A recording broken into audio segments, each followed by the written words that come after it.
मानव के शरीर में, मनुष्य की देह में एक शिव तत्व, भगवान शंकर का एक तत्व विराजमान होता है। और जब आप और हम जिस समय पर भगवान शंकर की अविरल भक्ति को धारण करते हैं, भगवान शिव की एक निर्मल भक्ति अपने अंदर उतारते हैं, जैसे शिव जी पर एक लोटा जल आपने हमने समर्पित किया और भगवान शंकर पर जब जल समर्पित कर कर हम उस जल का आचमन करते हैं, हम उस जल को पीते हैं, आचमन करते हैं, तब उस शिवलिंग का जो तेज पुंज है, भगवान शंकर के शिवलिंग में जो तेज पुंज होता है, क्योंकि शिव महापुराण के अंतर्गत और लिंग पुराण के अंतर्गत, नर्मदा पुराण के अंतर्गत हमेशा कही गई है कि चाहे घर में जो शिवलिंग हो वो, चाहे तुम्हारे घर के पास में जो मंदिर हो उसमें जो शिवलिंग हो वो, या 12 ज्योतिर्लिंग, उपलिंग, ये जितने भी शिवलिंग विराजमान हैं, ये जितने भी शिवलिंग विराजित हैं, इन शिवलिंग पर जब हम जल चढ़ाकर उस जल का आचमन करते हैं तो उस शिवलिंग की जो ज्योति होती है, शिवलिंग की जो ऊर्जा होती है, शिवलिंग की जो एनर्जी होती है, शिवलिंग का जो बल होता है, वो बल हमारे भीतर भी उतरता है और हमारे रोगों को निवारण करता जाता है, हमारे दुखों को निवारण करता जाता है, हमारे कष्टों का निवारण करता जाता है, हमारे दुख, हमारी तकलीफें, हमारा कष्ट अपने आप समाप्त होते चले जाता है। 3 स्थान शिवलिंग पर वर्णित है कि ये 3 स्थान का जब स्पर्श करते हैं तो आप कितने भी रोग से ग्रसित क्यों न हो, आप कितने भी रोग से घिरे क्यों ना हो, 3 स्थान का स्पर्श करने से आपको एक अलग से ऊर्जा प्राप्त होती है और आपके शरीर में कितना भी कंपन हो रहा हो, कितनी भी कमजोरी हो रही हो, कितना भी दर्द हो रहा हो, कितना भी कष्ट हो रहा हो, 3 स्थान शिवालय में शिवलिंग के जगह पर बताए गए हैं, उन स्थानों का स्पर्श करने से शरीर में एक ऊर्जा आती है, शरीर में एक बल उत्पन्न होता है, एक ऊर्जा आती है, शरीर के अंतर्गत एक ऊर्जा का संचार होता रहता है। अब उस शिवलिंग को अपन समझें, सभी लोग जरा स्मरण करेंगे। शिवलिंग के अंतर्गत 3 स्थान ऐसे बताए गए हैं जो हमारे को एक बल देते हैं, हमारे भीतर की एक ऊर्जा उत्पन्न करते हैं। हमारे अंदर कितनी भी कमजोरी होगी, अगर आपने वो 3 स्थान पर हाथ का स्पर्श कर कर पंचाक्षर मंत्र नमः शिवाय या षडाक्षर मंत्र ओम नमः शिवाय या श्री शिवाय नमस्तुभ्यम का स्मरण किया है, तो वो स्थान का स्पर्श करते ही आपके अंदर एक ऊर्जा, एक एनर्जी, एक बल आपके अंतर्गत आता चले जाएगा, एक ऊर्जा आपके अंतर्गत आती चली जाएगी। 3 स्थान, पहला जो ये जलाधारी बनी हुई है, ये जो गोल जो भाग आता है, जलाधारी में जो भी गोल भाग है वो गोल भाग का हाथ से स्पर्श करना, अर्थात जो माता जी का हस्त कमल है पार्वती जी का, वो जो गोल जलाधारी है जिस पे शिवलिंग रखा हुआ है, वो गोल जला, ये जो चरण है जहां से पानी बहकर जाता है उस स्थान पर नहीं, जहां गोल भाग है उस गोल भाग पर अपने सीधे हाथ का स्पर्श करना और श्री शिवाय नमस्तुभ्यम का जाप या पंचाक्षर मंत्र या षडाक्षर मंत्र ओम नमः शिवाय का जाप करना, पहला। दूसरा स्थान, जहां से पानी बहकर जा रहा है उस स्थान का पानी जहां से बहकर नीचे गिरता है वो भाग पर अपने हाथ का स्पर्श, जहां से पानी बहकर नीचे गिरता है, जो जल आप चढ़ाते हो वो जल बहकर जो नीचे की ओर जाता है उसका स्पर्श, और पंचाक्षर या षडाक्षर या श्री शिवाय नमस्तुभ्यम मंत्र का जाप। फिर तीसरा स्थान बताया कि शिवलिंग में किसी भी स्थान पर अपनी हथेली का स्पर्श, केवल हथेली का स्पर्श, उसमें उंगलियों का स्पर्श नहीं, केवल हथेली का स्पर्श, और पंचाक्षर या षडाक्षर या श्री शिवाय नमस्तुभ्यम मंत्र का जाप। ये तीन स्थान ऐसे बताए हैं कि आपके शरीर में अगर बिल्कुल भी इतनी एनर्जी नहीं है कि आप 2 कदम चल सकते हैं, तो शंकर के मंदिर में, शिवालय में जाकर ये 3 स्थान का स्पर्श करिए। मंदिर से जब आप बाहर निकलेंगे तो खुद के बल पर निकलेंगे, कोई आपको उठाने के लिए जरूरत नहीं पड़ेगी। आप स्वयं के बल पर निकल सकते हैं, स्वयं के बल पर आगे बढ़ सकते, स्वयं के बल पर अग्रणी हो सकते, स्वयं के बल पर आप आगे निकल सकते हैं। 3 स्थान हैं जहां व्यक्ति के जीवन के दुख, तकलीफ, रोग, कष्ट अपने आप नष्ट होते चले जाते हैं। तो पहला जो स्थान है वो पार्वती जी का स्थान हस्तकमल, दूसरा कार्तिकेय और गणेश के मध्य में जो अशोक सुंदरी है और कार्तिक गणेश बैठे वहां से जो पानी नीचे की ओर आता है वो स्थान, और तीसरा अपनी हथेली का, शिवलिंग का कोई भी स्थान जहां अपनी हथेली का स्पर्श हो जाए वो स्थान। ये 3 जगह हमें बल देती है, हमें ऊर्जा देती है, हमें एनर्जी देती है।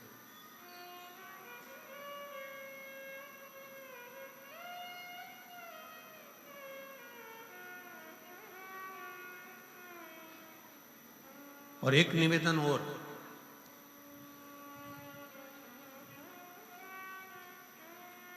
आप यदि कोई कार्य के लिए निकल रहे हो, कोई कार्य करने के लिए जा रहे हो और आपका मन उस कार्य में डामाडोल हो रहा है, ये होगा कि नहीं होगा, सफलता मिलेगी कि नहीं मिलेगी, मैं कोर्ट में जा रहा हूँ या पैसी पर जा रहा हूँ, या कोई जमीन का लफड़ा है या कोई प्रॉब्लम है, इसमें सफलता मिलेगी कि नहीं मिलेगी। जब आपके 2 मन, और ऐसा तो संसार में कोई जन्मा ही नहीं जिसके 2 मन ना हो। घर से कथा सुनने निकलते हो तो 2 मन हो जाते हैं, आज पीली साड़ी पहन के जाऊं कि नीली पहन कर जाऊं, 2 मन जब भी हो जाते हैं। भोजन करने बैठते हो तो भी 2 मन हो जाते हैं, दाल खाऊं कि गोभी की सब्जी से पहला टुकड़ा खाऊं। रोटी का पहला टुकड़ा जब तोड़ने का नंबर आता है तो सोच में आता है कि इससे खाऊं कि इससे खाऊं कि इससे खाऊं। 2 मन तो वहां पर भी है। किसी के यहाँ शादी में गए, किसी के यहाँ शादी में पहुंचे और शादी में पहुंचकर वहां बहुत सारे स्टॉल लगे हैं, खाने की बहुत सारी व्यवस्था करी गई है। फिर 2 मन हो जाते हैं कि मैं पहले चाउमीन खाऊं कि पानी पतासा खाऊं, गोलगप्पा खाऊं कि छम्मक लड्डू खाऊं, कि मैं जलेबी खाऊं कि क्या प्रसाद खाऊं। मन 2 हर जगह।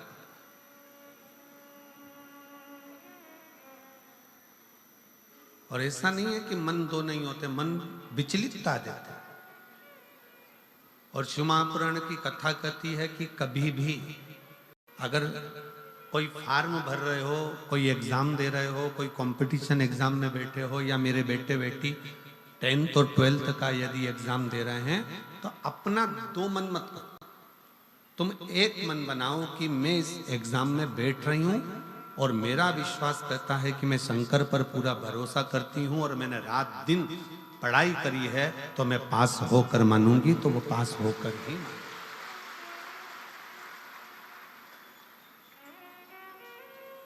जहाँ मन विचलित हो जाता है, जहाँ मन दो हो जाते हैं, फिर वहाँ थोड़ा सा भ्रम उत्पन्न हो जाता है, फिर थोड़ा सा भ्रम उत्पन्न हो सकता है।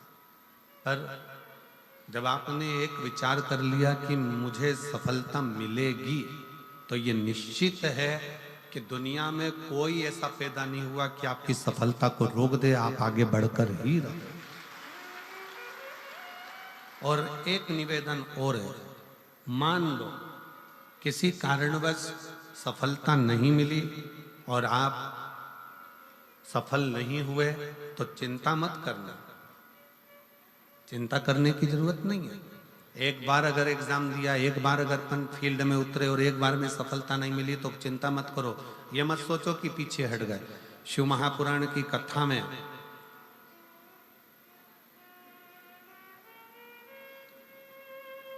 वन के अंदर भगवान शंकर अर्जुन को ज्ञान उपदेश दिए थे।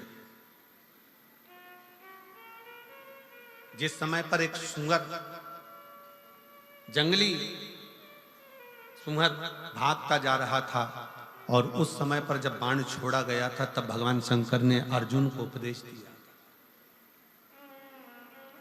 कि अर्जुन, एक बार युद्ध के मैदान में अगर थोड़ा सा पीछे सरके हो तो टेंशन मत लेना, चिंता ना करा।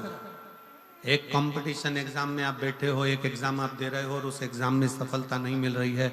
आपने एक बार परीक्षा दी, एक बार आपने नीट की तैयारी करी, एक बार आपने सीए की तैयारी करी, एक बार आपने अन्य तैयारियां करी और उसमें आपको सफलता नहीं मिली और आप उसमें उत्तीर्ण नहीं हुए और आपने मन दुखी कर लिया। अब मैं तो बताओ आगे ही नहीं बढ़ पाया। चिंता न करें, भगवान शंकर का ये संवाद जो उन्होंने युद्ध के पहले अर्जुन को दिया है, एक सुअर को मारते समय, एक जंगली सुअर को मारते समय भगवान शंकर ने उपदेश दिया था, अर्जुन तीर को बहुत दूर भेजना है ना, तो तीर को थोड़ा सा पीछे खींचना पड़ेगा। उसी तरह यदि एक बार तुम्हें सफलता नहीं मिली, एक बार तुम उत्तीर्ण नहीं हुए, तो ये मत सोचना कि तुम उत्तीर्ण नहीं हो गए। भगवान शंकर ने तुम्हें लंबी दूर फेंकना चाहते थे, इसलिए तुम्हें थोड़ा सा पीछे खींच लिया है और जम कर शिव ने, आपने बहुत मेहनत करी, आपने बहुत परिश्रम करा, आपने दुनिया के लिए सब कुछ करा हो, और मान लो उसके बाद भी आपके जीवन में अगर तकलीफ आकर खड़ी हो गई, मान लो कहीं ना कहीं दुख आकर खड़ा हो गया, मान लो आप उस एग्जाम में, उस कंपटीशन में आप आगे नहीं निकल पाए, समझ लेना कि मेरे तारा बाबा ने, मेरे तारकेश्वर महादेव ने, मेरे कुबेर भंडारी ने आपके लिए कुछ अच्छा सोच कर रखा है, इसलिए वो पीछे खींचा है। और पीछे खींचा है इसका मतलब ये मत समझना कि तुम्हें पीछे रख दिया है। उसने तो अभी तुम्हें धनुष पर चढ़ाया है, और चढ़ाने के बाद मेरा शंकर जब छोड़ेगा तो फिर इतना आगे निकल जाओगे कि दुनिया तुमको देखती रह जाएगी कि तुम किस मंजिल तक पहुंचे। वो पीछे खींचता है, वो पीछे खींच रहा होता है।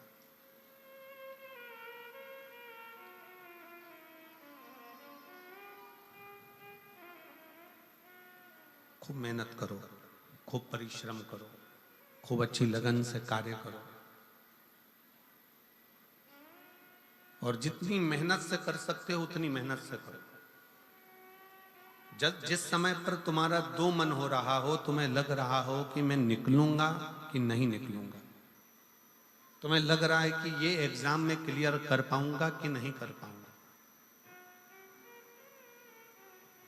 मैं पहुंचूंगा कि नहीं पहुंचूंगा, तो यही तीन स्थान,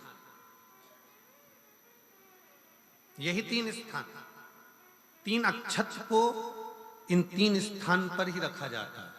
जो तीन स्थान अभी आपको बताए हैं, एक माता पार्वती जी का गोल स्थान, हस्तकमल स्थान, दूसरा जहां से पानी बहकर नीचे की ओर जा रहा है उसी विराम स्थल पर, और तीसरा शंकर भगवान के शिवलिंग पर। ये तीन स्थान तीन अक्षत से पूर्ति कर देते हैं।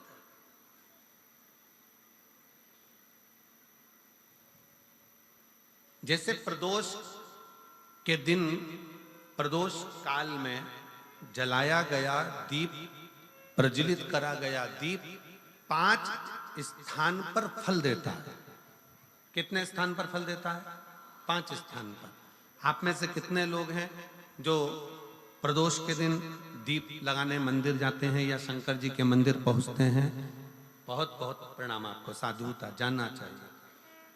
अपना प्रदोष के दिन, प्रदोष काल में लगाया गया दीपक 5 स्थान पर फल देता है। पहला स्थान, अगर हमको या हमारे परिवार में किसी को काल सर्प दोष है तो हमारा प्रदोष का लगाया गया दीपक कहीं पूजन मत कराओ, वो दीप जलाने से ही काल सर्प दोष समाप्त होता चले जाता है। दूसरा स्थान, पितृदोष। अगर किसी ने कह दिया कि तेरे घर में पितृदोष है, तेरे घर में, कई लोग बता देते हैं कि तुम्हारे घर में, कई माताएं पूछती हैं मेरे घर में बेटा नहीं, मेरे घर में 3 बेटी हो गई, 4 बेटी हो गई, 5 बेटी हो गई, बेटा नहीं है, बेटा नहीं, तो किसी ने कह दिया पितृदोष है। अब तुम शंकर जी की पूजन कर रहे हो, शंकर जी पे जल चढ़ा रहे हो, शिव की स्तुति कर रहे हो, तो किसी किसी की यहाँ 3 बेटियों के बाद, 4 बेटियों के बाद, एक माता ने तो लिखा है कि उसके यहाँ 2008 में उसके घर में लड़की ने जन्म लिया था, या 2008 में उसके घर में बच्चे ने जन्म लिया था, लड़की ने। उसके बाद फिर लड़की ने जन्म लिया और उसके बाद उसके घर में कोई पुत्र का योग नहीं बना। तब उसने प्रदोष के समय पर शाम को दिया लगाना प्रारंभ करा और 2008 में बच्ची जन्मी थी और अब 2024 में उसके घर में लड़के ने जन्म लिया।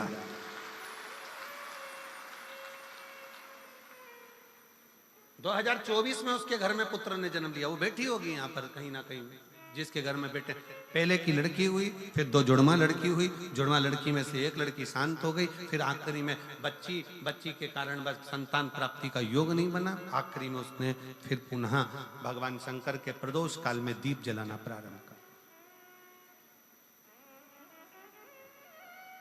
कहीं बैठी हो तो हाथ हिला सकती हैं, अगर कहीं बैठी हो। कितना कितना विचित्र कर्म है, जरा विचार करिएगा कि प्रदोष काल का लगाया गया दीपक, प्रदोष काल, प्रदोष के दिन, प्रदोष काल का जो दीपदान होता है वो सरल नहीं होता, वो सहज नहीं होता। 5 स्थान की पूर्ति करता है। पहला, जम के बोलो, पहला स्थान किस चीज के लिए? काल सर्पदोष के लिए। दूसरा, पितृदोष। कैसा भी तुम्हें कोई पितृदोष बता दे, कितना भी तुमसे कोई कह दे कि तेरे घर में पितृ का दोष है, तेरे घर में ये दोष है, अगर आप प्रदोष के दिन, प्रदोष काल में, अर्थात सूर्य अस्त के समय के 2:45 तक का जो समय होता है, 2 घंटे के समय का, उसके अंतर्गत अगर आप प्रदोष काल के समय में भगवान शंकर को दीप लगाने के लिए अगर पहुंचे हो तो वो आपको फल देगा ही, पितृ दोष का निवारण होगा ही। चाहे तुम कुछ करो चाहे मत करो, वो पितृ की शांति करा दे। दूसरे नंबर पर है पितृदोष। तीसरे नंबर पर है वास्तु दोष। हमारे घर का, अब एक बहुत सावधानी से श्रवण करने वाला विषय है।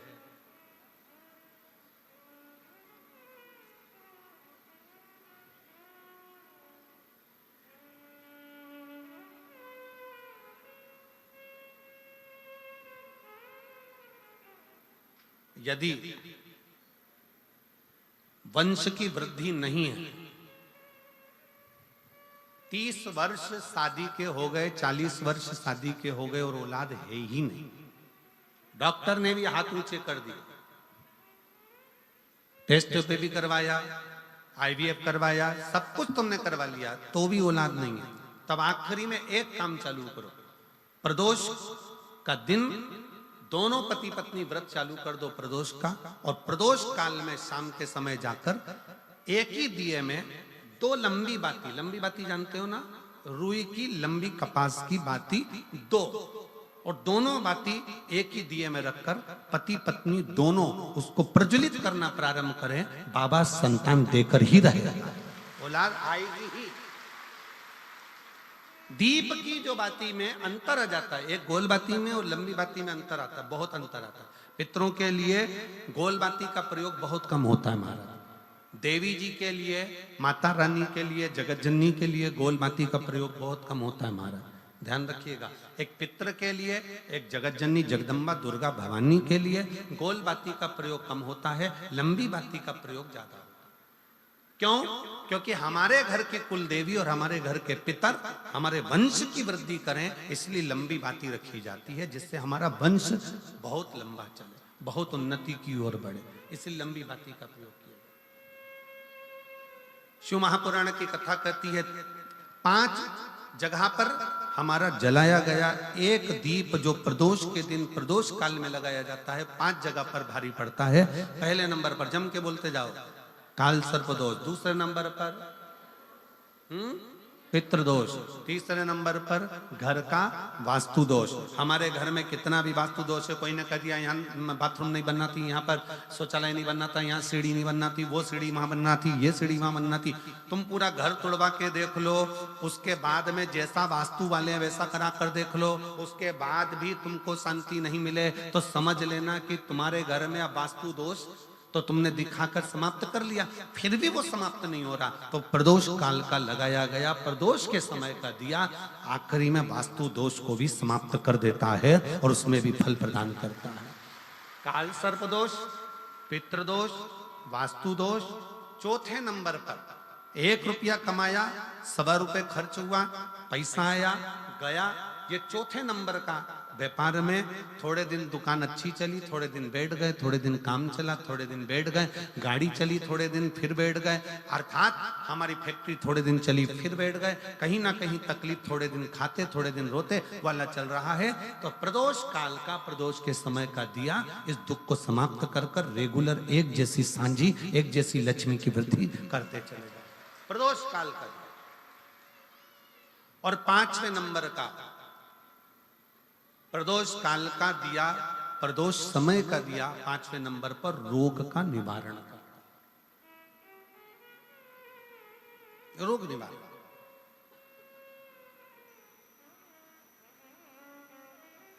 ये 5 स्थान जो बताए गए हैं प्रदोष काल के दिन, प्रदोष के दिन दीप प्रज्वलन के। और अब की बार की जो शिवरात्रि आ रही है, बाबा देव अधिदेव महादेव की बड़ी कृपा है उस पर, बहुत करुणा। 25 तारीख को प्रदोष और 26 तारीख को शिवरात्रि। अब जरा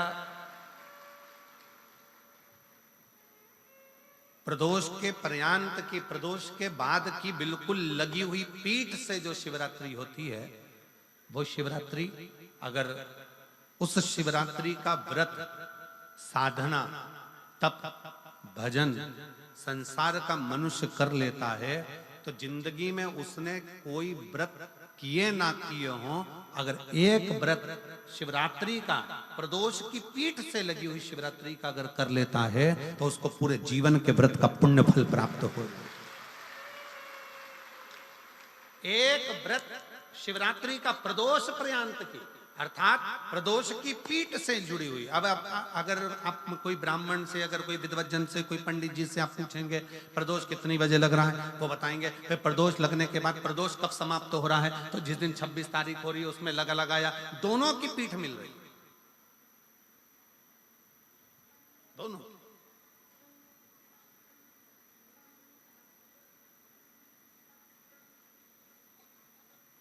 करो व्रत।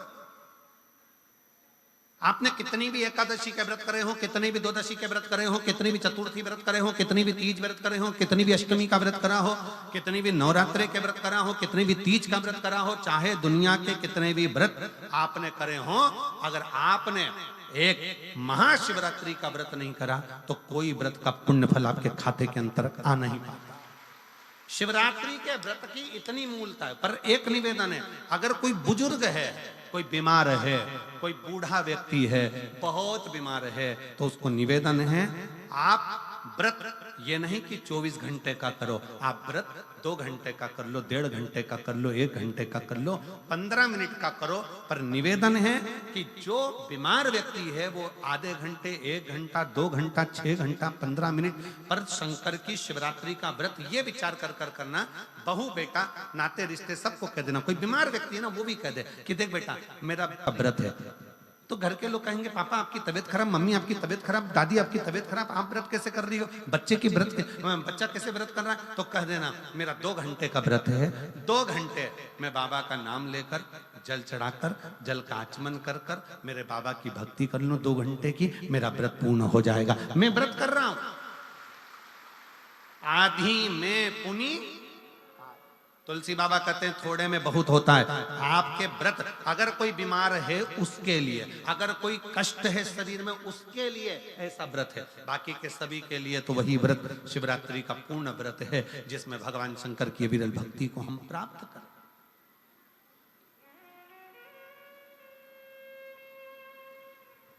और शंभु शरणे पड़ी मांगू घड़ी रे घड़ी, दुख काटो दया करीन दर्शन, ओ शंभु शरणे पड़ी मांगू घड़ी रे घड़ी, दुख काटो दया करीन दर्शन।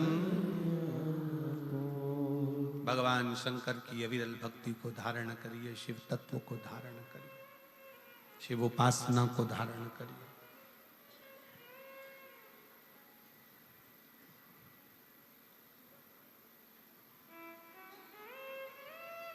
महाशिवरात्रि 26 फरवरी की है, 26 फरवरी।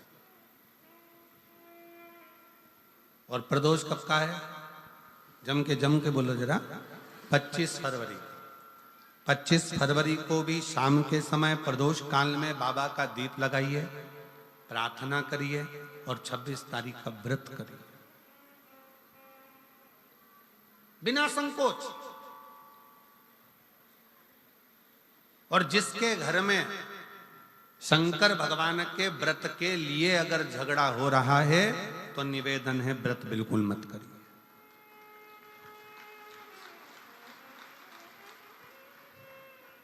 पति पत्नी का झगड़ा हो रहा है, पति कह रहा है क्या शंकर शंकर लग रहा है, अपने को शिवरात्रि के दिन शंकर जी का अपमान नहीं सुनना।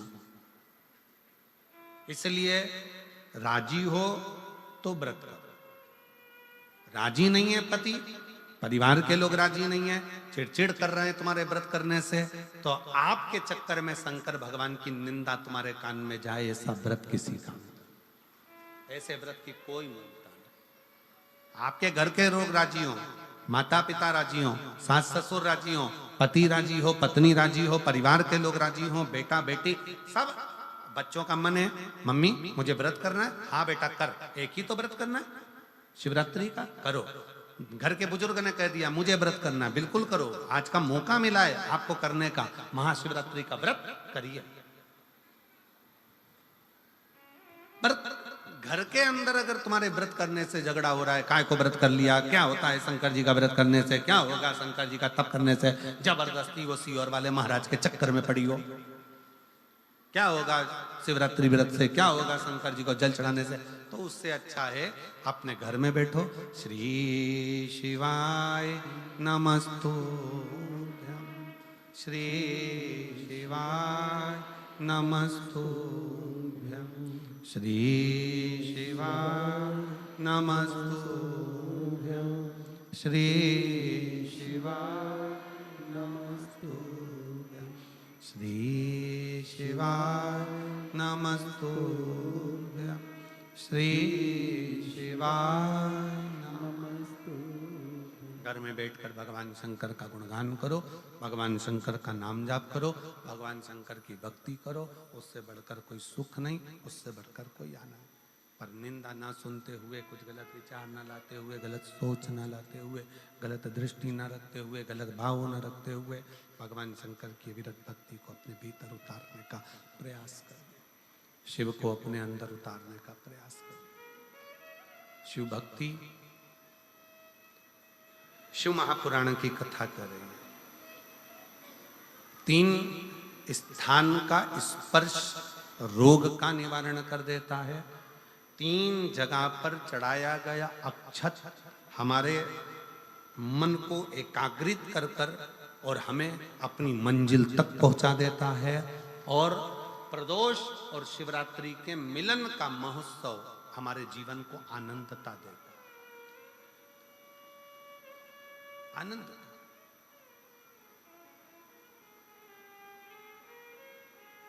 क्या सुख है। आपके यहाँ तो सिरसा वालों को तो बड़ी बड़ी बधाइयां हम दें कि सिरसा की पवित्र भूमि पर तारकेश्वर महादेव विराजमान है। कम से कम 1 लोटा चढ़ाने के लिए, जल के लिए आप हृदय से पहुंच तो जाते हो। यहाँ तारकेश्वर महादेव विराजमान है। तारकेश्वर महादेव बेटा, आवाज सेठ नहीं है, गला पकड़ रहा है, सेठ करिए उसको। तारकेश्वर महादेव जी यहाँ विराजमान है। भगवान शंकर स्वयं विराजित है। शिव शिव, शंकर शंकर। मैं माननीय गोपाल जी कांडा जी से कहूंगा, गोपाल जी जैसे भक्त यहाँ बैठकर कथा को सुन रहे हैं, कुबेरेश्वर धाम पर आज से शिव भक्त पहुंचना चालू हो गए। और जिसमें 26-25 तारीख से कार्यक्रम है। 25 तारीख से रुद्राक्ष महोत्सव, 25 फरवरी से चालू होगा। पर लोगों का विश्वास ऐसा होता है, जैसे इस पवित्र प्रांगण में आप लोग बैठे हो। कल हम देख रहे थे कि गोविंद जी उधर जहां राम जी की मूर्ति है,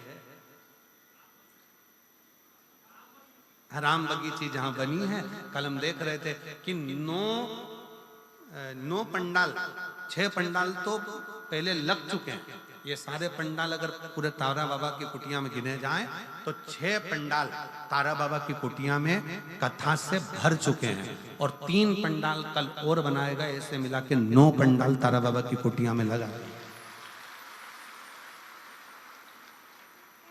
कल गोविंद जी मां खड़े होकर पंडाल बनवा रहे थे, आगे रहकर सब दुर्वो बिछात करवा रहे थे बैठने के लिए। बिछात करवा,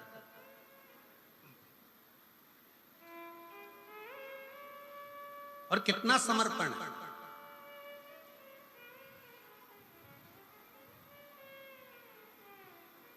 गोपाल जी, हम इतनी कथाएं करते हैं, साल भर कथाओं का क्रम रहता है। सूरत कथा करी, उसके दूसरे दिन साकरी कथा हो गई, साकरी के दूसरे दिन छत्तीसगढ़ कथा हो गई, छत्तीसगढ़ कथा के बाद दूसरे दिन प्रयागराज कथा हो गई, प्रयागराज के दूसरे दिन सिरसा कथा हो गई, सिरसा के दूसरे दिन सीहोर कथा हो जाएगी, सीहोर के दूसरे दिन भटिंडा पंजाब कथा हो जाएगी, भटिंडा पंजाब के दूसरे दिन फिर महाराष्ट्र कथा हो। कथा रोज चलती।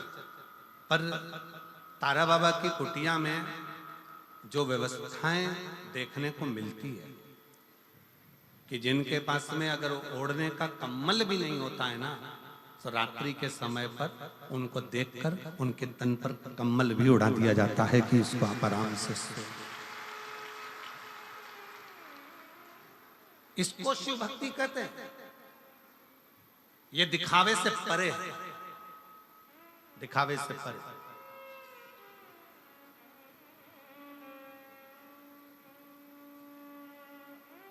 इसी को शिव तत्व कहता है, इसी को शिव।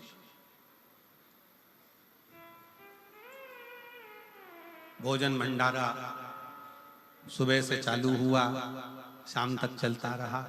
खूब आनंद के साथ लोग प्रसाद पा रहे हैं।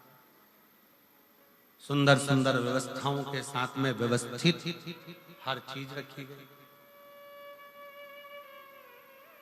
और एक एक ये 9 पंडाल जो लगाए गए हैं, ये 9 पंडाल को संभालने के लिए भी कार्यकर्ताओं की टीम पूरी की पूरी संभालने के लिए, ये तारा बाबा की कुटिया की जो पूरी टीम है उसने पूर्ण रूप से इसको संभाला। इसकी प्रशंसा। और शंभु शरणे पड़ी मांगू घड़ी रे घड़ी दुख काटो दया करीन दर्शन। ओ शंभु शरणे मांगू घड़ी रे घड़ी दुख काटो दया करी न दर्शन। शिव तत्व इसी को कहते। और जितने नौ पंडाल में शिव भक्त भरे पड़े हुए हैं उनको एक निवेदन जरूर करूंगा, आप चिंता मत करना। आप मेरे बाबा की कथा को ग्रहण करने के लिए आए। मेरा शंकर कथा के माध्यम से हमने फिर कहेंगे, ये शिव महापुराण केवल पोथी नहीं है, ये मेरे शंकर का एक अंश स्वरूप है। जब हम कथा सुनते हैं, श्री शिवाय नमस्तुभ्यम बोलते हैं, बोलने के बाद जब हम मौन हो जाते हैं, उस समय पर आपका दुख काटने के लिए मेरा शंकर आपके कर्ण से प्रवेश कर कर आपके हृदय में बैठकर आपके घर तक जाकर आपके दुख को काट देता है।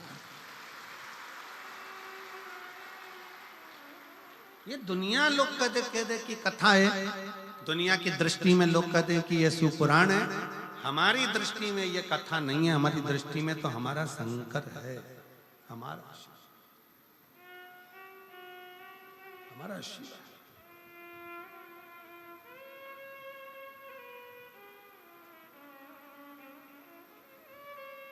शिव शिव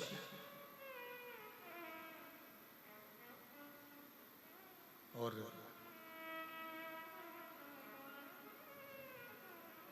जो दिल से मांग लिया, जिसने दिल से कह दिया, जिसने दिल से पुकार लिया, शिव आ गए। ब्रह्मा ब्रह्मलोक में रहते हैं, भगवान विष्णु बैकुंठ में रहते हैं।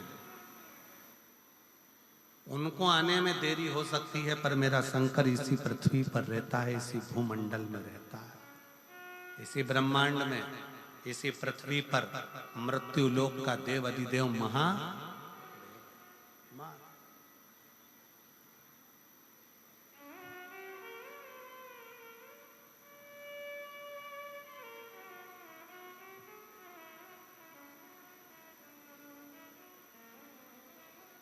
गोपाल जी, लोग कहते हैं गुरुजी आप वहां कैलाश मानसरोवर की यात्रा करे हो कि नहीं करे हो?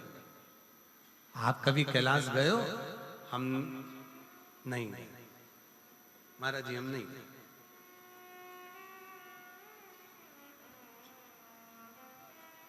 हम नहीं। कहा आप इतने बड़े शंकर जी का गुणगान करते हो और आप कैलाश नहीं गए?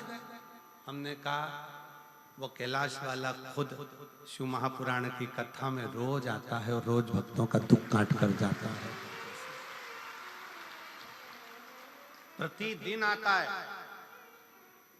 लोग कहते हैं कि शिव महापुराण सुनने के लिए केवल शिव भक्त आते हैं, पर हमारा विश्वास कहता है कथा के पंडाल में जिस स्थान पर शिव पुराण की कथा होती है, उस स्थान पर, उस पुराण की साक्षी में, शिव महापुराण में 7 दिन लगातार रोज प्रतिदिन मेरा शंकर स्वयं शिव पुराण में लिखा। शिव महापुराण के उमाखंड में भगवान शंकर कहते हैं, और जिस समय पर शिव महापुराण की विद्येश्वर संहिता में वर्णन किया, तुमरुका जी कथा कहते हैं, ईसर जी और गोरा जी, शंकर जी और पार्वती जी यजमान बनते हैं। यजमान बनने पर जब कथा विराम होती है, विराम के समय पर तुमरुका जी से शंकर भगवान कहते हैं कि आपने कथा बाची है तो आपकी दक्षिणा क्या है? आपने कथा बाची है तो आपकी दक्षिणा क्या है?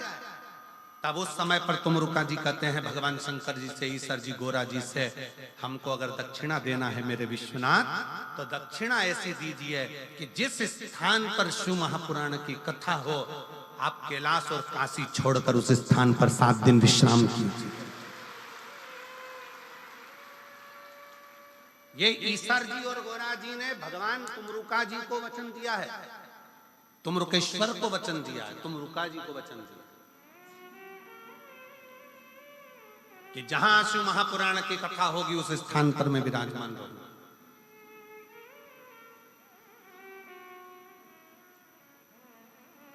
मैं स्वयं उस स्थान पर।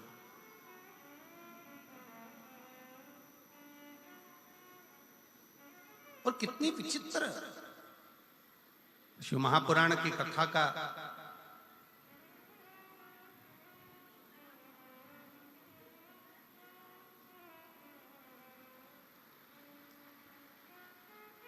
शिव महापुराण के विचारों का, शिव महापुराण का स्मरण दुनिया तुमसे कह दे कि हम कथा सुनने जा रहे हैं। मेरी जीजियों, अगर आपके घर के लोग पूछें कि कहाँ जा रही हो तो कहना शंकर भगवान से मिलने के लिए, उसको निमंत्रण देने के लिए जा रही हूं, मेरे घर पर पधारना, मेरा दुख निकालने के लिए, मेरा कष्ट निकालने। एक पत्र है, देखिए।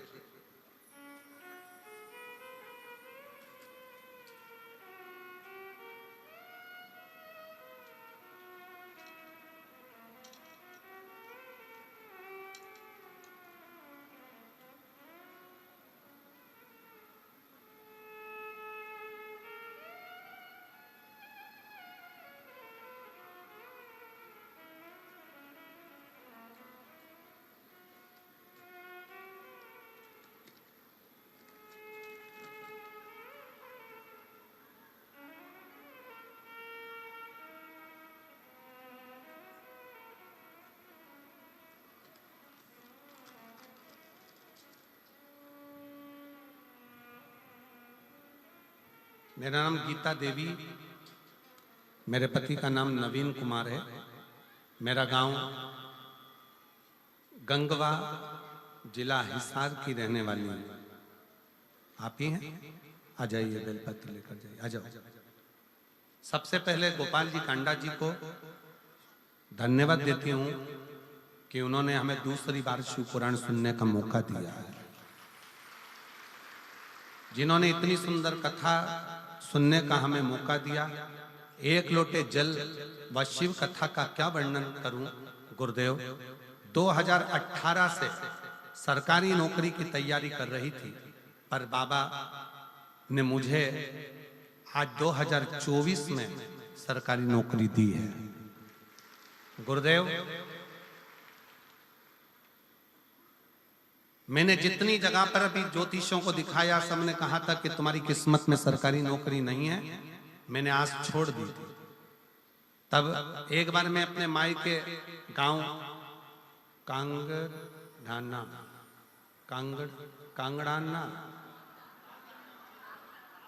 कांगड़ाना सिरसा आई थी। तब मेरी माँ ने मुझे कहा था कि टीवी पर जो महाराज कथा कहते हैं ना, वो सिरसा में आए हैं। गोपाल कांडा जी, गोविंद कांडा जी बुलाए। मैंने सुना है कि जब वो कथा कहते हैं तो उनके पंडाल में बैठकर जो मांगा जाता है वो बाबा देता है 3 महीने के अंदर। चल तू मेरे साथ कथा सुनने के। मैं अपने मायके आई, मैं आपको जानती नहीं थी। पहली बार मैंने पंडाल में बैठकर शिव महापुराण की कथा इस मायके के अनुसार यहाँ बैठकर श्रवण करी। उस समय पर इस पंडाल के अंदर मैं नहीं आ पाई थी। बाहर के पंडाल में बैठकर मैंने कथा सुनी थी। वहीं बैठकर श्री शिवाय नमस्तुभ्यम कहते हुए बाबा से निवेदन करा, और बाबा की ऐसी कृपा हुई कि 3 महीना भी पूरा नहीं हुआ और बाबा ने मेरा पुलिस में भर्ती करवाया और मेरी नौकरी लग गई। फोटो भी लगा रही हूं। बाबा की कृपा ऐसी हुई कि 3 महीना भी नहीं हुआ और बाबा ने मुझे पुलिस में नौकरी में लगा दिया। गुरुदेव, 6 साल से तैयारी कर रही थी नौकरी की, पर मुझे क्या मालूम था कि पंडाल में बैठकर कथा सुनने में 3 महीने के अंदर मुझे नौकरी मिल गई। मैं बाबा को यहाँ प्रणाम करती हूँ। शिव तत्व किसको कहता है? एक पत्र और बड़ा सुंदर है, देखिएगा। मेरा नाम केलो देवी है और मेरे पति का नाम राजकुमार है। मेरा मोबाइल नंबर ये है। आप ही हैं? आ जाओ, आ जाइए। मेरा गांव कर सिंधु जिंद हरियाणा की निवासी हूँ। आपके चरणों को प्रणाम करती हूँ, नमन करती हूँ। एक लोटे जल का मैं क्या वर्णन करूं। मेरी पहली बार कथा सिरसा हरियाणा में यहीं पर 2 दिन की कथा सुनी थी। 2 दिन की कथा सुनी और इसी पंडाल में बैठकर मैंने बाबा से विनय करी थी। 2 वचन मांगे थे बाबा से। बाबा, पहला, मेरा लड़का ठीक से बोल नहीं पाता, उसके शब्द नहीं निकल पाते। और दूसरा, मेरा लड़का जेईई की तैयारी कर रहा है और कई साल हो गए पर उसका सिलेक्शन नहीं हो रहा। बस ये 2 वर मांगकर 2 दिन की कथा सुनकर इसी पंडाल से चली गई। गुरुदेव, हमको नहीं मालूम था कि बाबा पंडाल में बैठकर मांगने वाले को इतना जल्दी दे देता है। बाबा बाबा है गुरुदेव। मेरे लड़के ने मुझसे कहा, माँ क्या सही में मेरी आवाज ठीक हो सकती है? क्या मैं पूरा बोल सकता हूँ? क्या मेरी आवाज पूर्ण हो जाएगी? क्या मैं सही सबके जैसा बोल पाऊंगा? तब मैंने अपने लड़के को कावड़ भरने के लिए सीहोर भेज दिया। कावड़ भरकर आया सीहोर की, और वहां से आने के बाद रुद्राक्ष लेकर आया। रुद्राक्ष लाने के बाद मेरे बेटे की आवाज 90% आवाज पूरी ठीक हो गई। जैसे ही कावड़ भरकर आया और रुद्राक्ष लेकर आया, 90% आवाज ठीक हो गई। और बाबा की ऐसी कृपा हुई कि मेरे बेटे का जो दूसरा वर मांगा था जेई में सिलेक्शन, आज मेरे बेटे का 99.14 के प्रतिशत से मेरे बेटे का जेई माइंस में रिजल्ट आ गया है और मेरा बेटा आज सरकारी कॉलेज में पढ़ रहा है। मैं बाबा को धन्यवाद देने के लिए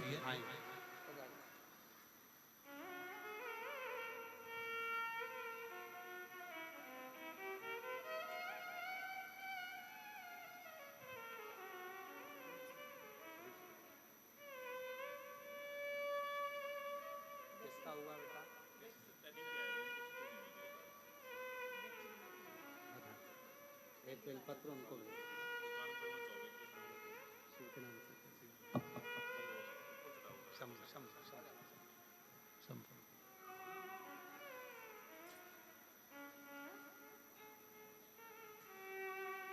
शिव तत्व, शंकर की कथा, शिव महापुराण, शंकर की उदारता, शिव नाम, इसी का सार। दुनिया के लोगों को लगता है शिव तत्व में है क्या, शिव पुराण में है क्या, शंकर के गुणगान में है क्या।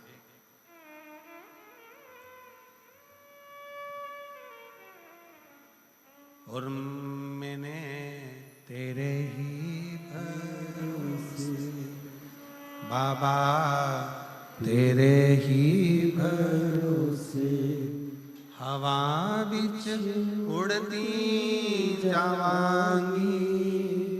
बाबा डोर हथो छठी ना मैं कटी जावांगी। बोले मैं तेरी पतंग, शंभो मैं हवा बिच उड़ती जावांगी। बाबा डोर हथो छड़ी ना मैं कटी जावांगी। बोले मैं तेरी शंभो मैं तेरी।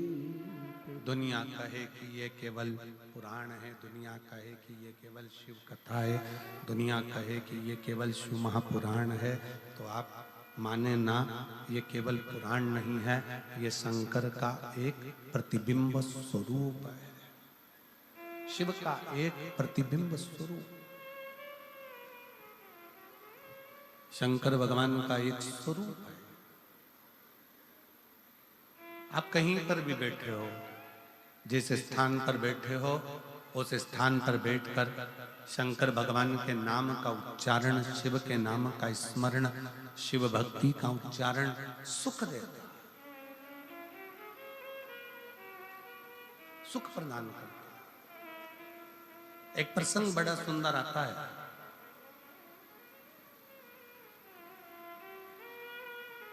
एक नेद्रू नाम के ऋषि हुए जिनके नेत्र नहीं थे। नेद्रू नाम के ऋषि हुए जिनके नेत्र नहीं थे। पर उनका एक कर्म बड़ा विचित्र था। बेलपत्री की जड़ का स्पर्श कर कर बैठे रहते थे। बेलपत्र की जड़ का स्पर्श करे और बेलपत्री की छांव में, बेलपत्र की छांव में, बेल वृक्ष की छांव में बैठे रहते।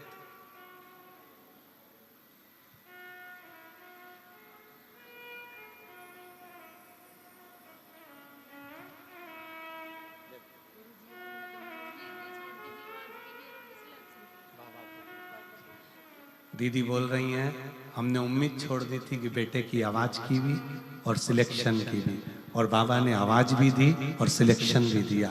बहुत रोते नहीं, खुश होकर आंसू पर, अच्छा खुश होकर, खुश हो, अच्छा खुश होकर जा, अच्छा खुश होकर जाओ, आंसू पोंछ के जा, आंसू पोंछ के जा, रोते नहीं जाते, खुश होकर जाओ।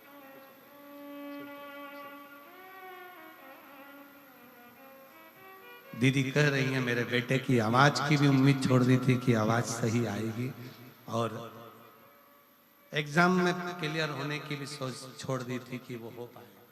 पर उसने जो लाइन लिखी है, उसने इस लाइन में लिखा है,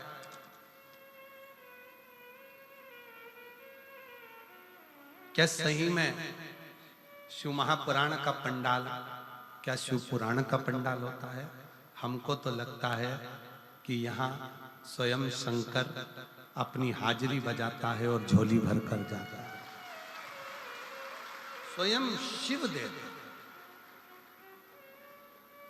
एक लाइन अच्छी लिखी है, आप और हम गुनगुना लेते हैं कि लुटा दिया भंडार काशी वाले ने, कर दिया माला माल काशी वाले ने, जो जैसी मावना लाया वो वैसा ही फल पाया, जो जैसी भावना लाया वो वैसा ही फल पाया, नहीं खाली उसे लौटाया वो मन ही मन हर्षाया, नहीं खाली उसे लौटाया वो मन ही मन हर्षाया, और कर दिया माला माल काशी वाले ने, लुटा दिया भंडार काशी वाले ने। जो जिस कामना से आता है, जिस भाव से आता है, बाबा उसको देकर जाता है, उसको देकर। और कांडा जी धन्यवाद, गोविंद जी आपको भी, गोपाल जी आपको भी, कि भक्तों की सुविधा के लिए आपने केवल एक दरवाजा नहीं, भक्तों की सुविधा के लिए तारा बाबा की कुटिया के सारे दरवाजे आप आने के लिए खोल देते हो उसके साथ।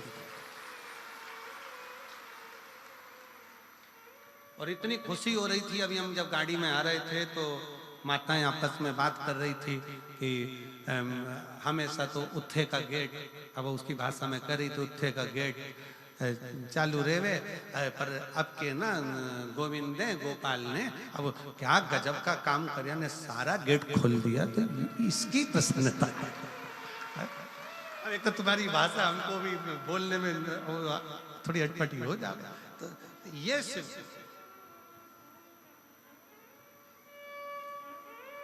शिव कृपा, खुशी होती है। आप लोग जब बड़े सहजता के साथ, बड़े आनंदता के साथ, मस्ती में अलमस्त होकर, शंकर की बेटी होकर, शंकर के बेटे होकर जब शिव पुराण की कथा को सुनते हो ना, तो लगता है कि शिव आपके हृदय में विराजमान है और शिव आपका कल्याण कर। ये बोल बम का नारा है, बाबा है, शिव कृपा करे, करुणा करे, दया करे। शिव एक नेत्रु नाम के ऋषि हुए, जिनके नेत्र, उनके नेत्र नहीं, नेद्रु ऋषि के नेत्र नहीं। नेत्रों से दिखता नहीं है। बेलपत्री की जो जड़ है, उस बेलपत्री की जड़ को पकड़ कर बैठे रहते हैं, बेलपत्री की जड़ को पकड़े रखते हैं, बस वहीं बैठे रहते हैं, नेत्र नहीं है उनके। अब जहां वो रहते थे उसी के नजदीक में 5 या 7 गांव छोड़कर एक शारदा नाम की एक स्त्री रहती थी। और वो शारदा नाम की स्त्री अपने एक बेटा, एक बेटी और उसका पति साथ में निवास करते, साथ में रहते, साथ में निवास करते, साथ में रहते रहते रहते समय बीत गया। कुछ मित्रों की संगत शारदा के पति को लग गई।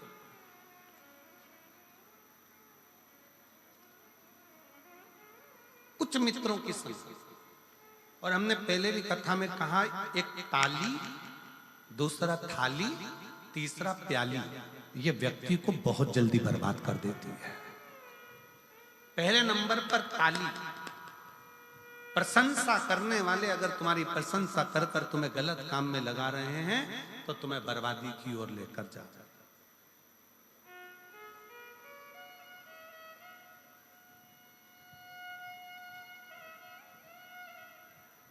प्रशंसा करने वाले अगर तुम्हें प्रशंसा करके धर्म में लगा दे, सत्कर्म में लगा दे, भजन में लगा दे, कीर्तन में लगा दे, कथा में लगा दे, तो समझ लेना कि तुम्हारा कल्याण हो रहा है।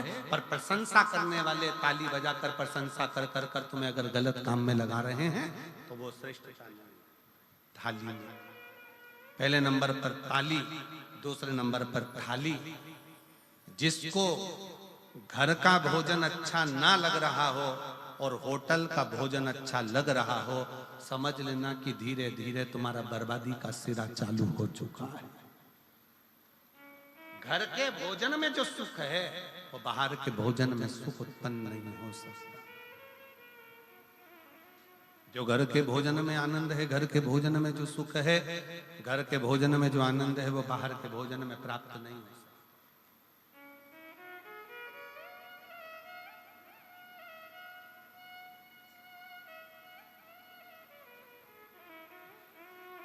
घर में जो भोजन बनाकर रखा उसमें श्रेष्ठता आई नहीं, संतुष्टि मिली नहीं, और बाहर का भोजन श्रेष्ठ लग रहा है, बर्बादी का सिरा।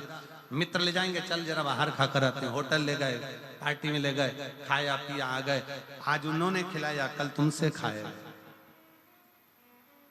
फिर है प्याली मित्र, ताली, थाली, जम के बोलो प्याली। ये पीने वाले जो होते हैं ना, तुमको तुम्हारे बच्चों को पहले लेकर जाएंगे, साथ बिठाएंगे, घुमाएंगे, फिराएंगे, रंग ढंग दिखाएंगे, एंजॉय कराएंगे, अपने पैसे से पहले तुम्हें पिलाएंगे, फिर जब तुमको लत लग जाएगी तब तुम्हारे पैसे से वो आप पिएंगे और तुम्हें एक दिन बर्बाद कर कर चौराहे पर बिठा देंगे। ये प्याली है, बर्बाद। तीनों से बचिए। ताली प्रशंसा करने वालों से भी बचिए, थाली होटल का भोजन कराने वालों से, गलत भोजन कराने वालों से, मांसाहार कराने वालों से, वेश्यावृत्ति कराने वालों से, जुआ खेलने वालों से या अन्य व्यसनों में डूबने वालों से थोड़ा बचा। अगर गलत संगत अगर है तो वो हमें बर्बाद करता। और कोई कहता है कि गुरुजी वो हमारे परिवार के लोग ऐसा कर्म कर दिया और वो ऐसा, तो हमारा निवेदन है ऐसा नहीं कि आप परिवार छोड़ दोगे, घर छोड़ दोगे, कुटुंब छोड़ दोगे। आप तो इतना करो ना कि पानी से मिट्टी और मिट्टी से पानी दोनों ही कीचड़ मचा रहे हैं तो दोनों की दूरी ही श्रेष्ठ है, दोनों की दूरी श्रेष्ठ। आज के जमाने में किसी से कह दो भगवान की कथा सुनो, भजन सुनो, कीर्तन सुनो, मंत्र जाप सुनो, स्मरण करो, भगवान का भजन करो, अभी कोई उम्र है बुढ़ापे में करेंगे और मालूम पड़े बुढ़ापे में प्राण निकल गए, उससे पहले निपट गए तो कोई भरोसा? पहले तो गारंटी भी थी कि 100 में जाओगे, आज के समय में तो खसक के 80 पे आ गए और 80 में भी अभी कोई भरोसा नहीं है। चलते चलते लड़की, एक दुल्हन इंदौर में अपनी शादी में महिला संगीत में नाच रही थी और दुल्हन मर गई। अभी हमारे एक शाहपुर के पास में एक दूल्हा घोड़ी पर बैठा हुआ था, वीडियो देखा होगा आप लोगों ने, घोड़ी पर बैठा और दूल्हा घोड़ी पर बैठा और बस उतरने ही वाला था और प्राण छूट गए। जीवन का क्या ठिकाना है, किसको मालूम कौन की मृत्यु कब आएगी, कौन मरेगा कब, कैसे मरेगा, किसका ठिकाना है, किसको मालूम।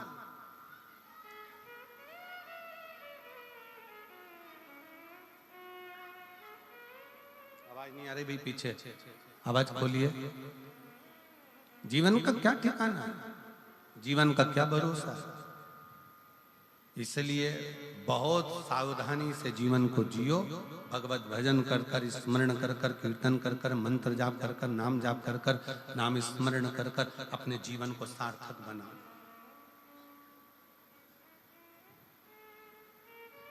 और मिलती है शिव नाम की दौलत कभी कभी, होती है अपने सिरसा में शिव पुराण कभी कभी। बड़ी मुश्किल से हो। खूब भागवत मिलेगी, खूब तुमको कथा मिलेगी, स्मरण मिलेगा, संकीर्तन मिलेगा, भजन मिलेगा, सब कुछ मिलेगा, और शिव महापुराण की कथा जब तक मेरा बाबा ना चाहे तब तक नहीं हो सकती। उसने चाहा तो ये कथा हुई है और आप श्रवण करो, उसकी कृपा। यहाँ किसी मनुष्य के बल की बात नहीं है। शिव पुराण की कथा सुनना, सुनाना और कराना,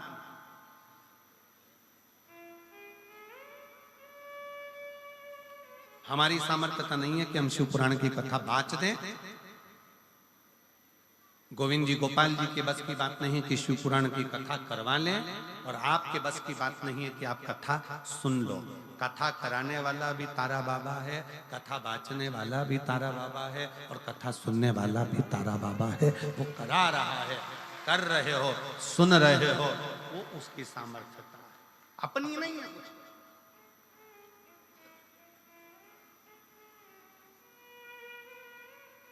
बड़ी मुश्किल से।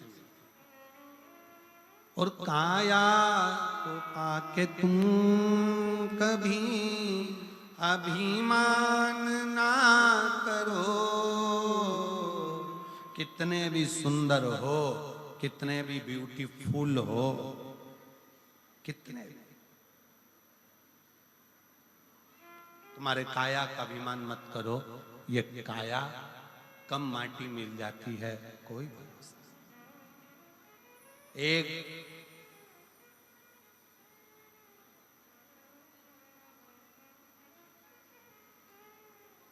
बीमा कराने की भी एक उम्र होती है। कोई 80 साल 90 साल का बीमा कंपनी में जाकर कह दे और कहें मुझे बीमा कराना, बीमे वाले कहेंगे घर जाओ, पागल हो गए हो, 80 साल में कोई बीमा होता है? अब तो तुम ऊपर जाने की उम्र और तुम बीमा कराने आए हो, पूरा की पूरा पैसा आप भी लेना चाहते हो। बीमा कराने के लिए भी उम्र देखी जाती है, 18 साल, 20 साल, 25 साल, 30 साल, 35 साल, 40 साल, 50 साल।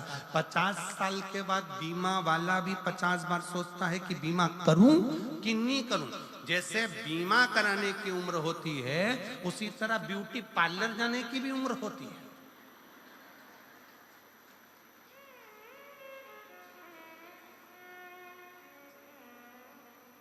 कोई 85 साल की, हाथ थर थर कांपे, मुंडे से पूरा सोफा सेट निकल गया, खिड़कियां खराब हो गई, गेट दोनों बेकार, मशीन से काम चल रहा, पूरा चेहरे पर सल पड़ा, हाथ पूरे कमजोर, कपड़े ऐसे लग रहे जैसे हैंगर पे टांग दिए, और पूरा शरीर बेकार। और फिर उसको घर की बहुएं ब्यूटी पार्लर में ले जाके बिठा दी, और फिर पार्लर वाली ने कहा मुंह ऊपर करो। अब ऊपर भी करे तो अब गर्दन भी कब तक, जवानी अवस्था हो तो ठहरी रहे, बुढ़ापे में फिर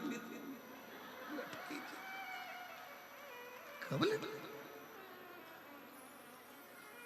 अब पार्लर वाली ने बेचारी ने चेहरे पर मेकअप करना चालू करा। हमारी सास का मेकअप कर दो, हमारी दादी सास है, मेकअप करो। तो एक एक्स्ट्रा लड़की बुलाई कि इसकी खाल ऐसे खींच खींच के पकड़ो, फिर खींच के, फिर खींच के, फिर पोत। अब पूरा मेकअप निकल गया। अब चेहरे का तो मेकअप कर दोगी, फिर इतने में पार्लर वाली ने पूछा सोफा सेट तो है ही नहीं, दांत कहाँ है? तो वो बहू बोली फ्रीज में रखे हैं। फ्रीज में फिर डिब्बी मंगवाई फ्रीज में से के लेके आओ, थोड़ा सा चेहरा ठीक